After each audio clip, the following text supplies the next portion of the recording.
Au menu du Weekly Tech, on va parler d'une carte mémoire à base d'ADN. Nvidia veut améliorer le rendu de nos vieux jeux vidéo grâce à RTX Remix. Opera propose un emploi en or. Et on va finir sur ChatGPT, qui est visiblement un peu récalcitrant avec ses utilisateurs. Le Weekly Tech, c'est parti. BioMemory est une startup française qui a récemment franchi un cap dans le domaine du stockage de données en développant une carte mémoire utilisant l'ADN pour conserver des données numériques. Cette technologie ultra prometteuse annonce donc une durabilité exceptionnelle avec des capacités de stockage pouvant atteindre au moins 150 ans.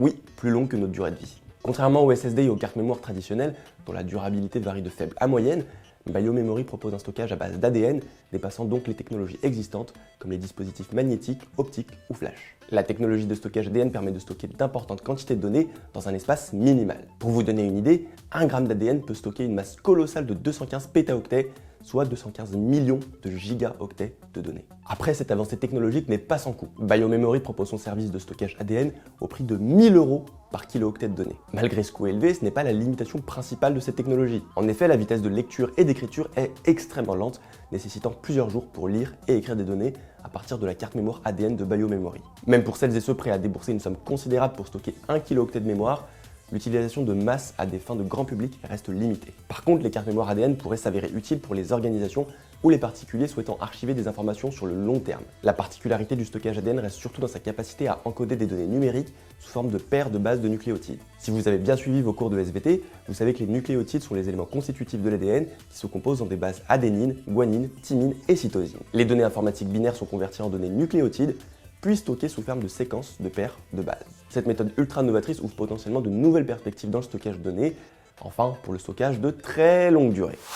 Nvidia a récemment lancé la bêta ouverte de RTX Remix, une plateforme révolutionnaire qui offre aux modeurs la possibilité de réinventer les jeux classiques avec des technologies de pointe telles que le ray tracing, le deep learning super sampling, etc. Au centre de cette petite révolution se trouve la technologie DLSS ou Deep Learning Super Sampling développée par Nvidia. Cette technologie introduite en 2018 et en constante évolution depuis utilise l'intelligence artificielle pour améliorer la fluidité des jeux mais aussi la qualité visuelle. Grâce à ces différentes versions, le DLSS a prouvé son efficacité en doublant les performances tout en conservant une consommation énergétique réduite. Son rôle crucial pour RTX Remix, c'est avant tout sa capacité à upscaler des images de faible résolution et les transformer en rendu de haute qualité. En même temps, la technologie de ray tracing, avec une évolution majeure appelée path tracing, est intégrée pour RTX Remix pour offrir un rendu lumineux ultra réaliste. Contrairement au ray tracing traditionnel, le path tracing permet à la lumière de rebondir de manière plus réaliste sur tous les objets, créant des reflets et des ombres presque palpables. L'annonce de RTX Remix par Nvidia il y a 2 ans a jeté les bases pour les avancées actuelles en matière de modding. Elle a illustré la puissance des cartes RTX 4000 en remasterisant Portal avec du ray tracing, démontrant ainsi des technologies avancées qui peuvent radicalement transformer des jeux classiques.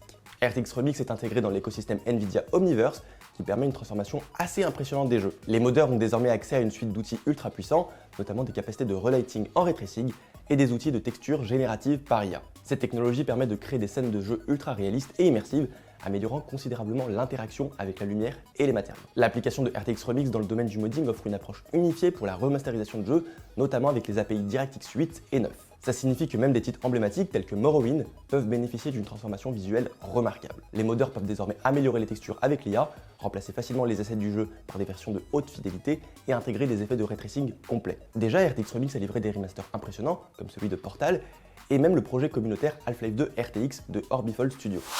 2023 fut une année plutôt difficile pour les salariés du monde du jeu vidéo et de la tech. Que ce soit chez Microsoft ou Meta, on a vu de nombreuses personnes être virées pour des raisons parfois obscures. Opera, l'entreprise derrière le fameux navigateur du même nom, veut au contraire recruter une personne pour un poste pas très commun. Le poste en question, baptisé gourou de la tabulation, peut sembler énigmatique, mais c'est la promesse d'une rémunération de 10 000 $ qui attire l'attention des potentiels candidats. Un salaire généreux pour une semaine de travail qui semble loin d'être difficile. Opera, connu pour ses fonctionnalités avancées pour le gaming, se lance dans une aventure assez originale. L'intitulé du poste en lui-même, gourou de la tabulation, peut paraître obscur et peut-être susceptible d'attirer l'attention dans d'autres circonstances. Si l'on interroge la nature exacte de ce travail, il semble que l'heureux élu sera chargé de passer une semaine seul face à Internet et à la mer. La mission consistera essentiellement à effectuer des recherches en utilisant le navigateur Opera dans le cadre enchanteur de l'île volcanique de Bjarney au large de l'Islande. Les seuls compagnons de cette expérience seront quelques moutons, des oiseaux curieux et quelques réunions en visio occasionnelles avec l'équipe d'Opera. Mais pourquoi Opera a-t-il créé un tel poste? Selon l'annonce, cette position de gourou de la tabulation est occupée depuis 7 ans par Valgadur Skjolvason, qui a vécu isolé tout ce temps. L'entreprise considère le poste comme essentiel pour apporter une touche de hygge, le mode de vie scandinave axé sur le confort et le bien-être. Cependant, Skjolvason prend désormais des vacances bien méritées, laissant le poste vacant pendant une semaine seulement. Au-delà de l'aspect sérieux de cette offre d'emploi, il semble que cela soit davantage une opération de communication assez originale de la part d'Opera. Mais par contre, l'offre d'emploi et l'île volcanique et la somme de 10 000 $ sont bien réelles. Les candidats intéressés ont jusqu'au 25 février pour postuler et tenter de convaincre l'équipe d'Opera qu'ils sont mieux adaptés à cette aventure unique. Si vous avez l'étoffe nécessaire pour ce défi peu ordinaire, c'est peut-être l'occasion de mettre à profit vos compétences en navigation et de découvrir une île déserte tout en gagnant un beau salaire.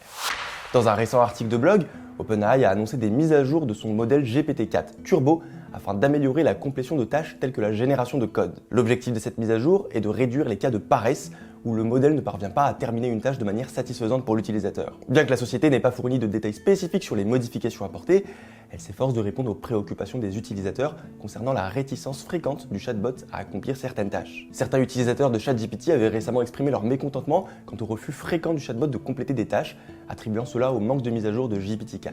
Il est bon de noter que la mise à jour concerne uniquement GPT-4 Turbo, une version plus récente de GPT-4 qui a été formée avec des données récentes. Les utilisateurs de GPT-4, basés sur des informations antérieures à septembre 2021, peuvent donc toujours rencontrer ces problèmes de paresse. Selon OpenAI, 70% des utilisateurs de ChatGPT 4 ont migré vers GPT-4 Turbo en raison de sa base de connaissances plus récente. Ça montre bien que les utilisateurs apprécient les améliorations apportées par cette version et recherchent des performances optimisées dans leur interaction avec le chatbot.